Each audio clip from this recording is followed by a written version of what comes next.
We are live. You ready? Yeah. Okay, this is Benjamin and Jett from Joys of Pickleball. We have a new video today. What are we going to talk about, Jett? Our tournament. When's our tournament? It's tomorrow. You excited? Yeah. Why? Because we're entering our 3 to 3.5 tournament, and obviously we're not pros, but we're just content creators for pickleball, and this is my passion and my sport. And it's our what tournament? First one, right? Yeah, it's our first ever tournament. So, just to be clear, this is a charity tournament.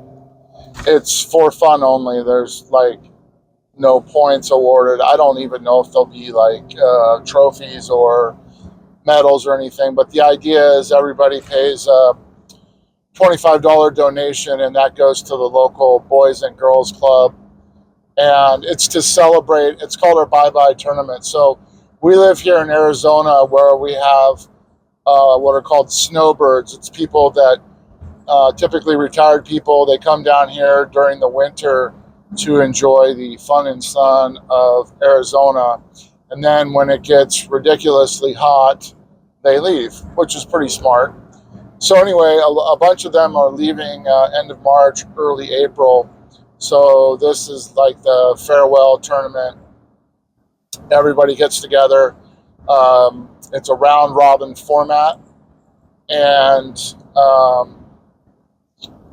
then there's like, a social deal afterwards, barbecue, whatever. So do you want to talk about the format? Do you understand? You want to talk about how it works and stuff? Yeah, so how a round robin works is pretty much, it's rally scoring. Well, our tournament is. And so... Do you have a fixed partner? Like, are you and I going to be playing together? No, you have multiple partners every round. So it changes every round. You get a new person to play with? Yeah. So how do they determine who wins? So say you win and the score's 11-9. Well, you'll get 11 points and the other team will get 9 points. And whoever has the highest score at the end pretty much wins the whole So they add them all up? Yeah. They add your score up from each tournament. Exactly.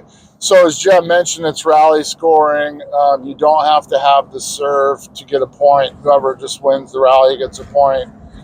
There's no freezes, as I understand it, like you would have in Major League Pickleball. I'm pretty sure it's to 15 points, isn't it? Yes. Yeah, so a 15-point game. So the other thing I wanted to talk about, since this is our first tournament, is what are you hoping to get out of this tournament, Jett? I just want to have fun.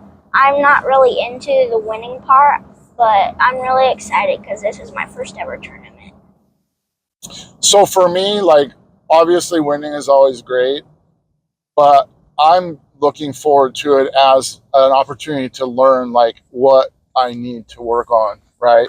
Yeah. So it's fun, like, playing rec games and stuff, but a lot of times you're not playing people that are your level.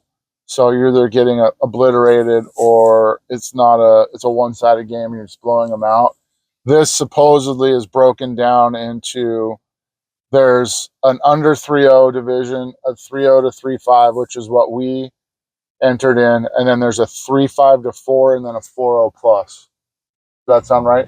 Yeah, and sometimes there are people who pretend they're 3-5s and 3s, but they're actually 4s or 4-5s. The sandbaggers? Yeah, they just do it to win. Which is kind of lame. Yeah. I always like to challenge myself, and so we actually don't have an official rating. We've never played in a tournament. We haven't had a pro give us official rating. But what we did do is we talked to the head of the local pickleball club, Jay.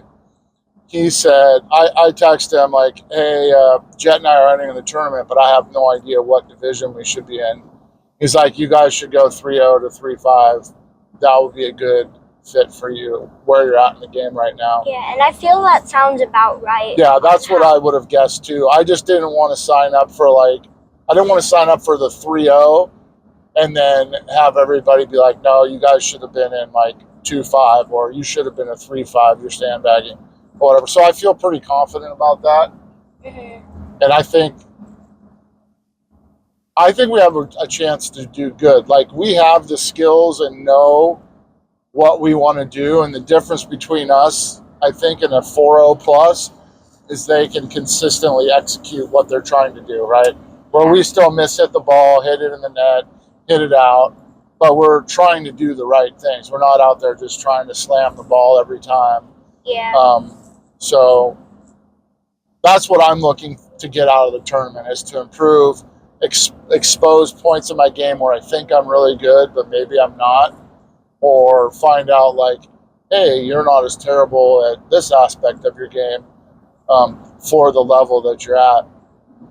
So, yeah, I want to have fun. I want to, get as many points as I can, but I also want to develop a plan moving forward. Like, this is what I need to focus on to get to 3-5 or get to 4-0. Yeah, we obviously want to improve, but you're not going to go from a 4 to a 4-5 in like a day. Yeah, it's going to take a lot of drilling and putting those drills into play. What else can we talk about for the tournament? You're not nervous at all? You're just going to go have a good time? No, it's not like it's a pro tournament and it's based on money and you have money on the line or anything. It's just for fun. The other thing we could talk about, since we're on the topic of tournaments, where are we going in April? Oh, we're going to Utah for the finals. Yeah, we'd love to go up and compete in the amateur tournament, but first, I don't think we're ready to take that step. And second of all, that's a huge time commitment. And that was the weirdest thing. Like, when I went to get tickets, they had the whole section to like register for the various tournaments, which is not what I was interested in at all. But they have a section that says, oh, there's clinics and all this other stuff. But there was no information on when it was, how much it cost, who was running the clinics. So I just got us tickets for championships. It's going to be a Saturday. Normally championships are on Sunday. This event, they're going to be on Saturday. Don't know why. So we're going up Friday night. We got a pretty good room, I believe, at the Red Lion up there, which the criteria was a hotel that has pickleball courts, and apparently this place does. So we're going to go up early Friday, play the local, I don't know how to work. We'll either play at our courts and then go to the venue and just see what we can see.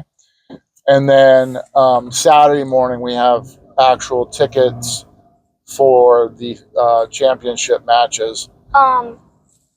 Tip: if you ever go to like a PPA Pro Tour tournament, you kind of want to go on Thursdays and Fridays if you can, because on Saturdays and Sundays they're mostly packed. Yeah, especially Sunday, Championship Sunday, there's like no seats. We've been watching all the pro tournaments. We were just watching the Austin tournament before we hopped in for this quick road trip. Yeah, and you can literally walk up to Jay DeVilliers and say, hey, what's going on, Jay? Or, get an autograph. Or just say, wave to him and be like, let's go. Whereas on Championship Sunday, or in this case, Saturday, you might be in the bleachers, or, and their time is much more limited on Championship Day, right? Yeah. They're doing interviews. They probably have other media spots they have to do. Whereas on Thursday, it's like they're hanging out, maybe doing a podcast, all that kind of stuff. So this is just our first tester tournament. I think we're going to have a good time.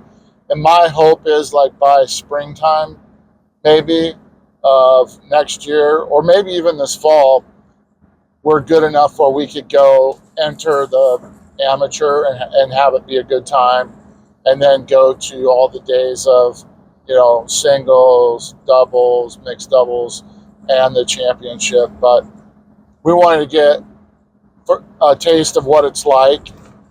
And St. George is only a 3.5 hour drive for us, so it's pretty easy. Yeah. Pretty easy road trip. Don't have to fly. But if we have a really good time, there's no reason why. Vegas would have been a no-brainer. We weren't really that hardcore into pickleball then yet, right? Yeah. And then Mesa, I believe, was after Las Vegas. We missed that one too. But I think Mesa, honestly, Mesa was the first weekend where I started watching the PPA Pro Tour. the PPA Pro Tour. And I probably watched PPA Pro Tour for like 3 weeks, and then I got into MLP, which is a blast. But yeah, we could do Mesa. We could do anything in San Diego. That's probably like a 4-hour drive. Yeah. LA is 3.5, 4 hours. We could do Phoenix. So there's a lot of tournaments around us that we could drive to. It wouldn't be a big hassle or cost in terms of airfare, but Jett's in school, I work, you know, we're not at the point in our lives where we can just be like, peace, we're going to, we're going to a PPA tournament in San Diego for 5 days later. So, but maybe next year. Maybe. So that's all we really have for today. And then we'll do an update once we've completed the tournament and just like update how it went, our thoughts, and all that good stuff. Mm-hmm. But until then, we will be hitting the courts. Don't forget to subscribe, and we'll catch you next time. Later.